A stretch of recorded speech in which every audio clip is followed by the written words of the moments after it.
Hello and welcome back to the Demis Hellen channel. Today's video is sponsored by Cherry Audio in the form of DCO 106, and I'd like to thank Cherry Audio for supplying this so we can take a deep dive into the features of DCO 106 today. Cherry Audio makes some great plugins, and we've actually got another video coming up next week where we're going to be taking a look at how Polymode can add texture and extra character into your mix, and it sounds really nice, so be sure to be subscribed so you don't miss that video. But back to DCO 106, we're going to be taking a look at the vintage emulation aspect and the modern aspect combined with some extra features for good measure, and it's going to be great to take a dive in whilst building a preset and look over the synth. And just before we get started, if you are new here, please consider subscribing to the channel so you don't miss any of these videos, and there's various other content as well.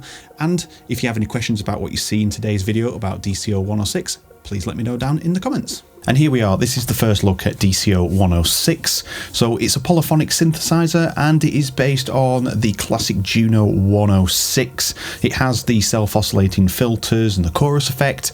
There's a few extra features in here. We can see there's an arpeggio, and we have a few extra things in there that just give it a little bit more bite and a little bit more usability. And I want to let you know that Cherry Audio has sponsored with DCO 106 this video. However, everything that I'm saying is not scripted. There's nothing from them to say that I have to speak about certain things about the synth. It is just my own opinion. So just to get that out there before we get started. So this sound is muted. We're going to listen to the sound that we're going to recreate, and if you want to follow along, please just pause the video where you need to catch up and obviously make the adjustments, and you can have that as a free preset.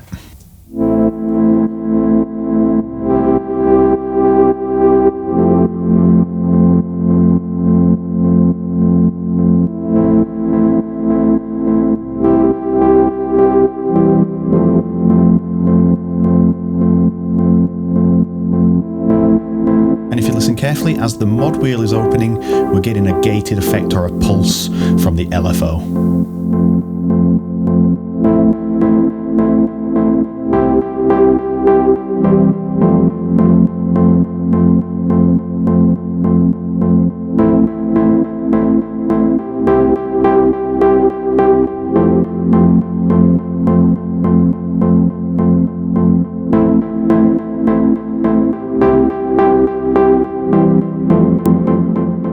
There we are, that is the preset we're going to recreate. We're going to use the same MIDI and we're going to recreate this one from scratch here. So don't forget, pause the video where needed to follow along.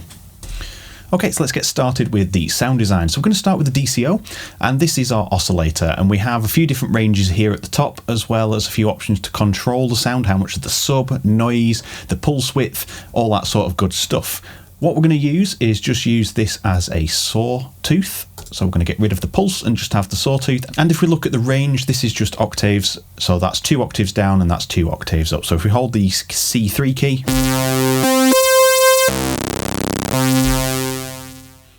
okay, and that's all we're going to do for that point. We're going to have a bit of a high pass filter on here. So I'm going to bring it up to cut off around that 40 Hertz mark. So around there, just to get rid of any unnecessary low end. And then we're going to control the filter and the envelope. So we'll do the envelope first to get the soft approach, and then we'll start shaping the filter. With the envelope, we're going to have a slower attack, so like that 400 milliseconds. So it gives us that slow fade in. I'm just going to bring this level down. Bring up the decay. Sustain roughly to the same area, and I'm going to leave the release where it is. And I'm going to turn off the LFO tool that's giving us sidechain just for now.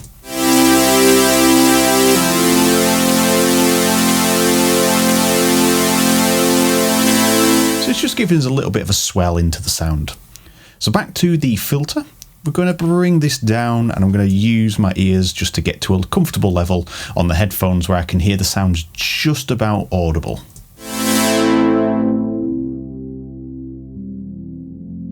So that 186, I think that was. Yeah, around the 180 Hertz mark, that sounds okay. We're going to leave resonance down, and then we're going to use the envelope. So this shape here is going to influence how this sounds.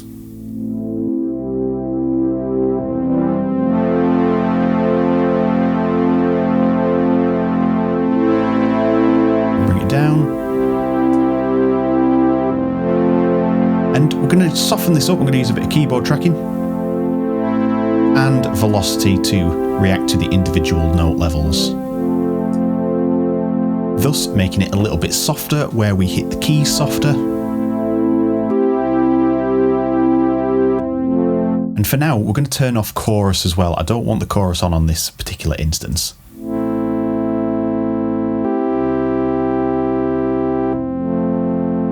So it's going to sound a little bit thinner and it's going to retract into the middle of our headphones. So it's going to be a little bit more mono-like. So next, I'm just going to add the delay and the reverb. So really nice built-in effects. I'm going to turn on the delay first and we're just going to dial this in.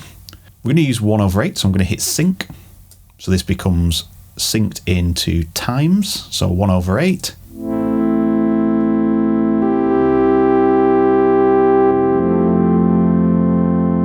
And then I'm going to bring the mix down a little bit.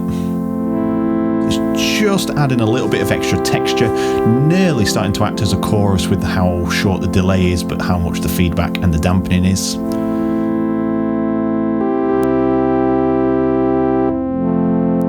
And it's adding that little bit of width back into the sound.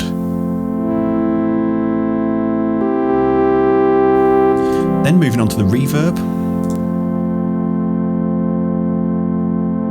I'm going to have a high decay and the dampening is going to be quite low, just to let through those higher frequencies and bring up the wet.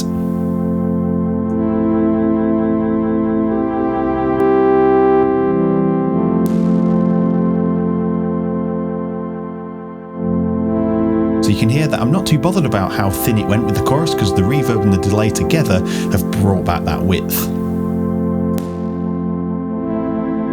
And then I brought in a room, so it's a little bit smaller and it's not as intense as the plate. And that sounds beautiful. So we can bring the level up a bit now.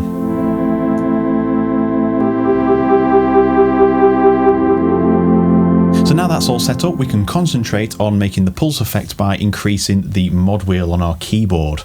So I'm going to turn on the mod wheel over here on the LFO.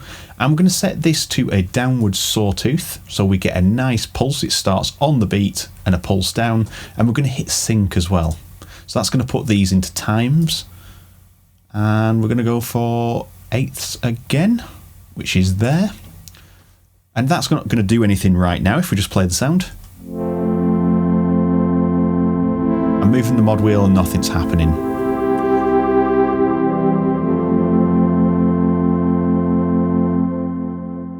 So what I'm going to do is bring up the VCF LFO, and that's going to determine the mix rate of how much of this is going to influence our filter. So what will happen here is when we increase the mix of the LFO, it's going to be like automating this frequency bar and pulsing it up and down in time of 1/8, and that's going to give us our pulsing effect. I'm going to open the mod wheel on my keyboard and increase the LFO.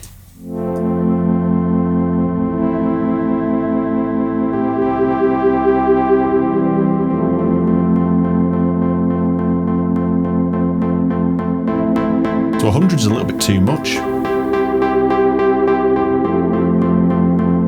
About 46%, that sounds good. And because we've checked mod wheel over here, when we start to remove the mod wheel, it will now disappear and turn back into a pad.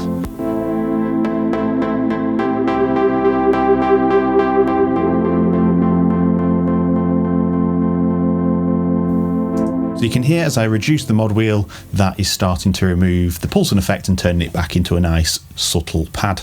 So overall, that is the preset, and if you want to copy, you can skip back again and just go through it so you can understand why we've chosen certain options, because it might look a little bit daunting at first if you're not familiar or too familiar with synthesis, but it is a really simple and nice looking plugin as well. It's actually something that I'm going to be using a lot more. I've got a track being built here where I'm going to showcase DCO 106 and Poly Mode, which is going to be another video coming up soon that is also sponsored by Cherry Audio.